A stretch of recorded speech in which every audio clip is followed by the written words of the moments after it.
Stephan has finally come out and addressed the FTX situation in a response video that has been long awaited by everybody anticipating what he's got to say. But it is interesting, if you look at his YouTube channel, you can see the two videos that are FTX related compared to the rest of the videos that are not. The thumbnails are drastically different. A lot of the thumbnails for the other videos are clickable, trying to reach people, and these ones are not clickable and more likely trying to just be put out but not really be seen. But there's enough interest with people wondering what's going on with this whole situation and what he has to say that even though you're not going with the titles and thumbnails to be clickable, people are probably going to find their way to watch it anyways. But before watching this video, let's see if we can get a couple questions that are big questions out there answered if he even reacts to them. So the first big question is, what are you going to do with the money that you made from FTX? You should give it back to the people who went through your link or got into the FTX platform and lost all their money,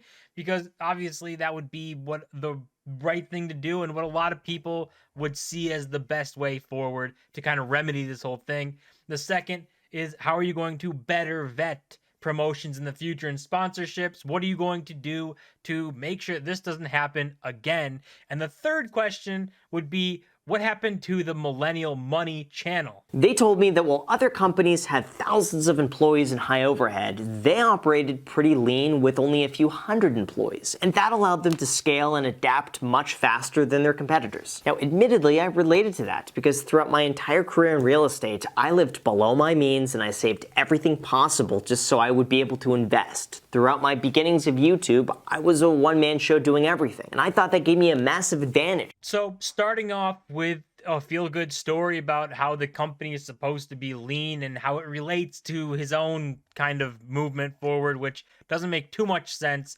but it does seem like we're getting into this start here where instead of taking accountability, it's more deflection of, this is what happened, what I thought, and what went through my mind and how it was deceived, instead of taking accountability for taking the sponsorship and promoting it. And just because you relate to something doesn't necessarily mean that's a good thing. It might actually be a bad thing because you might blindly just trust the kind of things going on or not look at certain warning signs because it's somehow related to you and you can see yourself in it. Now, somewhat separate from that, but earlier this year, cryptocurrency regulation was also a topic that was gaining a lot of attention. And when it came to that, they assured me that they were at the forefront of compliance and working closely with regulators to ensure that the entire space was a safer place for everybody. So of course, they're not going to tell you that they're trying to skirt regulations, but it should be pretty, at least some sort of suspicious that they're based in the Bahamas and not in the US, which is a way to get around regulations. So even saying that they're for regulation, pushing for this,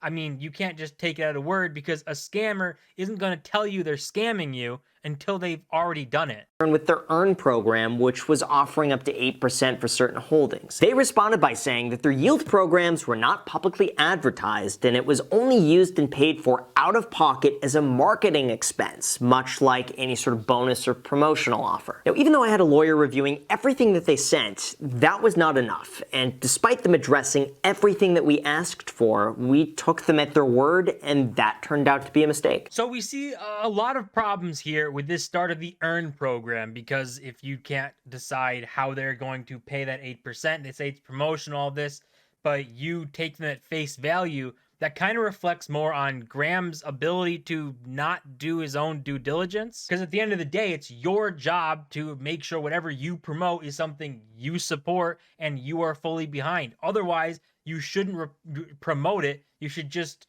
leave it alone and walk away from it. But you need to ask the questions and dig a little bit deeper than just asking someone, hey, how are you going to pay for all this interest? You know, what's going on here? And they say, oh, don't worry about it. It's nothing really. If that's the answer, I mean, maybe there's a lot more problems that you should try and pay attention to. I mean, this interest system alone could have been costing them hundreds of millions of dollars a month, maybe billions, depending how many people are in it. And that alone is enough to wonder, how is this company going to survive this longer than a month? And that should be a reason to look at it and say, maybe, it's something else kind of going on here. Just 3 months into the sponsorship with FTX, both Voyager and Celsius filed for bankruptcy. And at the time, I paused the sponsorship deal I had with them just to ensure that the same thing would not be happening to FTX US. That's when we conducted a 30-minute Zoom call where they assured me and a lawyer that they were properly capitalized, fully backed, and were in the financial position to even buy up the companies that were going bankrupt. They also explained that they had $1 billion in reserves and were at no risk of defaulting. So I continued my relationship with them under the belief that they were fully compliant and completely backed. Again, we're starting to see a running theme here where instead of digging and doing due diligence and trying to figure out answers to a lot of questions, you simply just take them at their word, and whatever they say seems to be great and nothing has to be worried about. When if they couldn't answer a question or couldn't provide you proof, then that's maybe something you should have thought about. Because we know people like Chamath, who pushed against FTX, were told to F off by them, and that should tell you all you really need to know about FTX themselves. If you started digging and started poking a bit, and they tell you to just go away, then they're probably hiding something, and it might be worth distancing yourself from them. However, a few months after that, everything began to crumble down when leaked documents alleged that Sam Bankman-Fried was using customer funds, their parent company Alameda Research was over-collateralized by the value of their FTT token, and within days of this coming out, everything fell apart. I was never given any indication that this was ever the case from all of my prior research that I had done with them. And from the very beginning, their team made it clear that FTX US was a completely separate division from the rest of the parent companies, and they were not connected whatsoever, but that does not appear to be the case. I mean, yeah, Graham never really pushed for this. You never pushed them and poked them and asked them questions, asked for proof, and tried to actually figure things out.